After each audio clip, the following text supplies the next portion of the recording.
ஒரு சொந்த மனைவிட்ட வந்து நீ என்ன நினைக்கிற ஒரு ஃபோட்டோ போடாதானே யார் பொசசிவ்? உங்களுக்கு இவ்வளோ நெருக்கம், உங்களுக்கு 1000 ஃபோட்டோ தேவைப்படுது, உங்களுக்கு இவ்வளோ வீடியோ தேவைப்படுது, இவ்வளோ கொஞ்சணும்னா வாழ்ந்தவங்க ஒத்த ஃபேமிலி ஃபோட்டோ போட்டால் நீ ஏன் போட்டால் நாங்கள் 300 நாளும் பண்ணிட்டு இருக்கோன்னா யாருக்கு பொசசிவ்?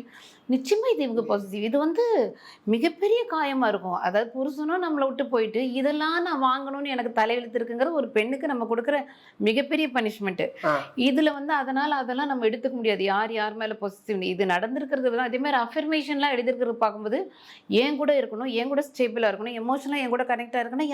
யார் மேலே பொசசிவ்?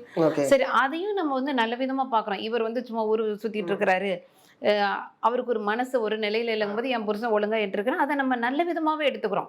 அவரை கொஞ்சம் கைக்குள்ளே வைக்கணும்னு நினச்சதெல்லாம் தப்பு சொல்லலாம். ஆனால் வீடு வாங்கி தரணும், இது வாங்கி தரணும், 8 லட்சம் கொடுக்கணும்ல யாருமே மேனிஃபெஸ்டேஷன் பண்ண மாட்டாங்க. நாங்கள் 2 பேர் வீடு வாங்கணும், நாங்கள் 2 பேரும் அடுத்த வருஷம் கார் வாங்கினோம், நாங்கள் 2 பேரும் அடுத்த வருஷம் வந்து 2 லட்சம் சம்பளத்திலிருந்து 3 லட்சத்துக்கு மாறிடணும், இப்படி தான் மேனிஃபெஸ்டேஷன் அவர் பண்ணணும்னா இங்கே வந்து நோக்கமே பேஸ்மெண்ட்டு டோட்டலாக ஆடிடுது. தப்பு. ஒரு கட்டத்துக்கு மேலே சீனில் வரும்போது என்னென்னா, ஒரு பெரியவர்கள், வீட்டு பெரியவர்கள் ஸ்ருதிக்கு ஒரு கவுன்சிலிங் கொடுத்துருக்கலாம். நீ என்ன எவ பின்னால் போனாலும் லீகல் ஒய்ஃப் நீ தான். அந்த ஆள் ஓடி சம்பாதிக்கிறதெல்லாம் ஓம் பிள்ளைங்களுக்கு தானே வரணும். ரங்கராஜரும் முறையான பிள்ளைங்க, அதுக்காகவாது ஒரு அளவுக்கு டச் வச்சுட்டு நீ இப்போ இந்த சம்பவம் முடிஞ்சோன்னா ஸ்ருதியும் ரங்கராஜும் சேருவாங்களான்னு பாருங்க.